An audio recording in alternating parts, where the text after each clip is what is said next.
Chapter 3. I laughed. Aaron looked so funny with his mouth open and his eyes bugging wide, like a character in a comic book. "Give me a break," I said. But, but, Dr. Jekyll, Aaron sputtered. I know. Jekyll and Hyde, I said, shaking my head. Dr. Jekyll drinks a potion and turns into Mr. Hyde, a hideous beast. Everyone knows that old story. But Heidi, Aaron protested. It's just a story. It isn't real, I insisted. Can you imagine how many awful jokes my poor uncle has probably had to put up with, all because his name is Jekyll? Listen to me. You don't understand, Aaron screamed. I took a step back. Why was he suddenly getting so intense? Just be quiet for a moment, he demanded, breathing hard. It isn't a joke, Heidi. Some kind of frightening beast has been attacking the village, and it... Give me a hint, I interrupted. Is he big and green, and his name is Godzilla? I caught the hurt expression on Aaron's face, and I felt bad about my joke. You're serious, aren't you? I asked. He nodded. With the sun behind clouds, the snow-covered ground had darkened to gray. Long shadows stretched over the parking lot. I suddenly had the strange feeling that I was in an old black and white movie. I have feelings like that sometimes. I'm a poet, remember? There's an ugly creature, Aaron continued, his eyes locked on mine. It terrorizes the village. I mean, it runs wild.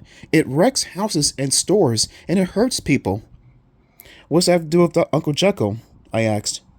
Aaron swallowed. A lot of people here in the village believe your uncle is responsible. Huh? I narrowed my eyes at him. You're saying my uncle is some kind of creature?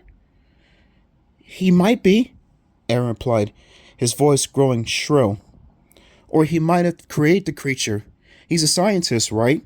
Maybe he's a mad scientist. Maybe he was up in his mansion doing evil experiments and... Enough! I cried. I turned and walked away. I know what you're doing, Aaron. It's the old, let's scare the new girl gag. I spun back to him angrily. But I'm not falling for it. No way I'm going to believe such a goofball story. Again, the hurt expression creased his face. His name is Jekyll, right? He asked softly. Maybe he's a great-great-grandson of the original Dr. Jekyll. Maybe... But that's just a story, I cried. Do you know the difference, Aaron? There's fiction and there's non-fiction. Dr. Jekyll is fiction. But the monster is real, he insisted. Everyone in the whole county is afraid to go out at night. We only have 4 police officers in the village. They don't know what to do. They should stop watching scary movies at night, I joked. Then they wouldn't have these nightmares. Fine. Okay, Aaron snapped angrily. Don't believe me. Make jokes. But you should know this, Heidi. The villagers want your uncle arrested. The police just haven't been able to find enough proof. How do you know so much about the police? I demanded. My cousin Alan is on the force, he replied. Besides, it's a small village. Everyone knows everything around here. Even the kids. I stared hard at him, studying his face. He seemed sincere with this monster story, but of course it was a joke. It had to be. I shivered. I've got to get it to Uncle Jekyll's, I sighed. Is there a taxi? He shook his head. You can walk there. It's only about 20 minutes or so from here. Point me in the right direction, I said. He pointed to the road. Just follow it. It goes up through the trees, up a pretty steep hill. But the street was plowed this morning. The snow won't be a problem. Your uncle's house is at the top of the hill. I squinted at the trees, heavy with snow. Does the house have a street number or anything? No, Aaron replied.